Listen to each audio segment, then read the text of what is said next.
Hi every one 2024 first video இதுவாக தான் இருக்குதுன்ட்டு.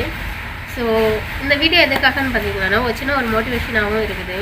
எனக்காக நான் 2024 எடுத்துக்கிற கோல்னு நான் சொல்ல மாட்டேன், பட் இது கண்டிப்பாக நான் ஃபாலோ பண்ணணுன்ற மாதிரி நான் டிசைட் பண்ணியிருக்கிறேன். அது என்ன விஷயம்னு பார்த்தீங்கன்னா 3 விஷயம். எதுக்காகவும் யாருக்காகவும் சாக்ரிஃபை பண்ணாதீங்க. யார் என்ன சொன்னாலும் சரி, ஓகே, நீங்கள் சாக்ரிஃபை பண்ணாதீங்க.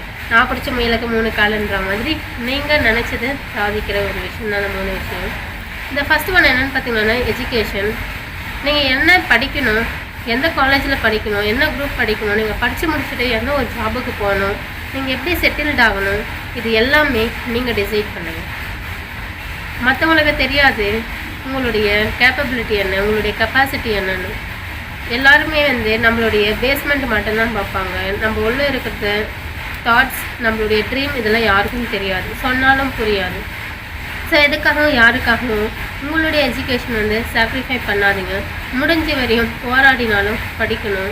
ஸோ எதுக்காகவும் நம்ம எஜுகேஷன்ன்றது எல்லாருக்குமே தெரியும், இந்த உலகத்துலேயே ரொம்ப வேல்யூபிளான ஒரு விஷயம் எதுன்னு பார்த்தீங்கன்னா எஜுகேஷன் தான். ஸோ கண்டிப்பாக எஜுகேஷன் எல்லாருக்குமே தேவை. இந்த செகண்ட் ஒன் நம்ம படித்ததுக்கு அதுக்கான வேலையை நம்ம போகணும். ஏதோ ஒன்று படித்தோம், வேற ஒரு ஜாபை பண்ணுறது அந்தளவு நல்லா இருக்காது. ஸோ நம்ம எதை படித்தோமோ அதுக்கு ரிலவெண்ட்டாக இருக்கிற மாதிரி, அதெல்லாம் நம்ம பெஸ்ட்டாக வர்ற மாதிரி நம்ம ஒரு ஃபீல்டுக்கு போகணும், ஒரு கரியர் சூஸ் பண்ணணும். நம்ம படித்தது வேறு ஒன்றா இருக்கும், பட் போகிற ஃபீல்டு வேறு ஒன்றா இருக்கும். ஃபார் எக்ஸாம்பிள் என்னுடைய ஃப்ரெண்ட்ஸு என்னென்னு பார்த்தீங்கன்னா காமர்ஸ் குரூப் படிச்சுட்டு இப்போ கம்ப்யூட்டர் சயின்ஸ் ஜாபில் போய்ட்டு ஒர்க் பண்ணிகிட்டு இருக்கிறாங்க. அதுக்கு முன்னாடி கோர்ஸு, அதுக்கு சில எக்ஸ்பென்சஸ்லாம் செலவு பண்ணி அந்த கோர்ஸ் பண்ணிவிட்டு அதுக்கப்புறமா அதே என்ன சொன்னாங்கன்னு பார்த்தீங்கன்னா டிகிரி காமர்ஸ் டிபார்ட்மெண்ட் படிச்சுட்டு இப்போ கம்ப்யூட்டர் சயின்ஸ் பண்ணிட்டு இருக்கிறாங்க. கம்ப்யூட்டர் சயின்ஸ் எதுக்காக சூஸ் பண்ணாங்கன்னு பார்த்தீங்கன்னா காமர்ஸ் டிபார்ட்மெண்ட்டை கம்பேர் பண்ணுறப்போ இதில் 5 or 6 times ஹையாக நம்மளுக்கு சேலரி வரும்ன்றதுக்கோசம், அதில் ஸ்விட்ச் பண்ணலான்றதுக்கோசம் என் ஃப்ரெண்ட்ஸ்லாம் அதுக்காக ஒரு கோர்ஸ் பண்ணி அந்த எக்ஸ்பென்சஸ்லாம் அதுக்காக ஒரு கோர்ஸ் பண்ணி ஒரு ஜாபுக்கு போகலான்னு டிசைட் பண்ணாங்க. ஸோ ஓகே, ஜாபுக்கு போகலான்னு பார்த்தாலும் காமர்ஸ் டிபார்ட்மெண்ட்டில் எவ்வளோ சேலரி கொடுக்குறாங்களோ அதே சேலரி தான் கம்ப்யூட்டர் சயின்ஸ்லேயும் கொடுக்குறாங்க. ஒய்? பிகாஸ் அவங்க ஒரு காமர்ஸ் டிபார்ட்மெண்ட்டில் படிச்சிருக்கிறாங்க. ஸோ அவங்களுக்கு எக்ஸ்பீரியன்ஸ் இல்லை. ஸோ அதனால் என்ன பண்ணியிருக்கிறாங்க, ஸ்டார்ட் அப் கம்பெனியில் போயிட்டு ஒர்க் பண்ணிட்டு இருக்கிறாங்க. ஸோ இது எக்ஸ்பீரியன்ஸ் ஆகிட்டு அவங்க நினச்ச ஒரு பேமெண்ட்டு சேலரி கிடைக்கணுன்னா அதுக்கு ஒரு 4 or 5 years கண்டிப்பாக எக்ஸ்பீரியன்ஸ் தேவைப்படும். ஸோ நம்ம அதுக்காக 4 or 5 years நம்மளுக்கு தெரியாத ஒரு விஷயத்த சேலரிக்கோசம் போயிட்டு விழாத விட நம்ம நம்ம படிக்கிறது எதுக்காக பிடிச்சது தானே நம்ம சூஸ் பண்ணி படிச்சிருக்கோம். அப்போ அதே ஒரு ஃபீல்டுக்கு போயிட்டு அதில் பெஸ்ட்டாக பர்ஃபெக்டாக வர மாதிரி நம்ம பார்த்துக்கணும். ஸோ நம்ம படித்ததுக்கான ஒரு வேலைக்கு போகிறது தான் ரொம்ப இம்பார்ட்டன்ட். அதில் பெஸ்ட்டாக வரணும், ஓகேவா? இல்லைன்னா உங்களுக்கு எது ஃபஸ்ட்டு பிடிக்குமோ அதே ஃபஸ்ட்டு சூஸ் பண்ணி படிங்க. ஆற்றுல ஒரு கால் சேத்துல ஒரு கால் வச்சு நம்ம வாழ்க்கை நம்மளே நாசனம் பண்ணிக்கக்கூடாது. Third one, this is the most important one to everyone. அது என்னென்னு பார்த்தீங்கன்னா லைஃப் பார்ட்னர். இந்த லைஃப் பார்ட்னர் சூஸ் பண்ணுறதுல தான் இருக்குது ஒரு மனுஷன் நல்லவனாக இருக்கிறதுக்கும் நாசனமாக போகிறதுக்கும்.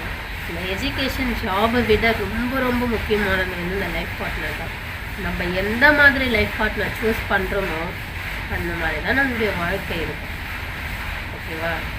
இந்த சூஸ் பண்ணுறதுக்கு நம்ம எவ்வளோ டைம்னாலும் எடுத்துக்கலாம். ஃபார் எக்ஸாம்பிள் நிறைய பேர் நான் செட்டில்ட் ஆன பிறகு தான் எனக்கு மேரேஜ் பண்ணிக்கணும்னு ஆசைப்பட்றேன் நிறைய பேர் சொல்லுவாங்க. உங்களுக்கு பர்ஃபெக்டான ஒரு லைஃப் பார்ட்னர் இப்போ தான் உங்களுக்கு தெரிஞ்சிச்சானா உங்களுடைய அந்த ஏஜ் வேண்டி, இப்போ லேடிஸ்னால் ஒரு 21, ஜென்ஸ்னால் ஒரு 23, 24 அந்த ஏஜ்லேயே மேரேஜ் பண்ணிக்கலாம். பர்ஃபெக்டான ஒரு லைஃப் பார்ட்னர் வரலன்னா 30 ஏஜ் 40 ஏஜ் ஆனாலும் மேரேஜ்ன்றது வேணவே வேணும். Life partner is the most important role in your life partner is the most important role to your life. So அது ரொம்ப கஷ்டம்தான், பட் நம்ம சூஸ் பண்ணுறது பர்ஃபெக்டாக சூஸ் பண்ணணும். அவங்கக்கிட்ட பணம் இருக்குது, ஸோ அவளை மேரேஜ் பண்ணிக்கணுன்ற மாதிரிலாம் நிறைய ஒவ்வொருத்தருக்கும் ஒரு மாதிரி தாட் இருக்கும். நம்மளுடைய பேரண்ட்ஸுக்கு ஒரு மாதிரி தாட் இருக்கும், நம்மளுடைய சிப்ளிங்ஸுக்கு ஒரு மாதிரி தாட் இருக்கும், நமக்கு ஒரு மாதிரி தாட் இருக்கும். ஸோ நம்ம சூஸ் பண்ணுறது பெஸ்ட்டாக சூஸ் பண்ணுங்கள். இதில் மட்டும் நீங்கள் மிஸ்டேக் பண்ணிங்கன்னா நீங்களே டிசைட் பண்ணிக்கலாம். நம்ம வாழ்க்கை அது. ஸோ பெஸ்ட்டான பார்ட்னர் சூஸ் பண்ணுறது எல்லாருடைய கையில் இருக்குது. மனைவி அமைவதெல்லாம் இறைவன் கொடுத்த வரம். அது இறைவனுக்கே நம்ம டஃப் கொடுக்குற மாதிரி பர்ஃபெக்டான ஒரு லைஃப் பார்ட்னர் கிடைச்சா ரொம்ப ரொம்ப சந்தோஷம். பர்ஃபெக்டான லைஃப் பார்ட்னர்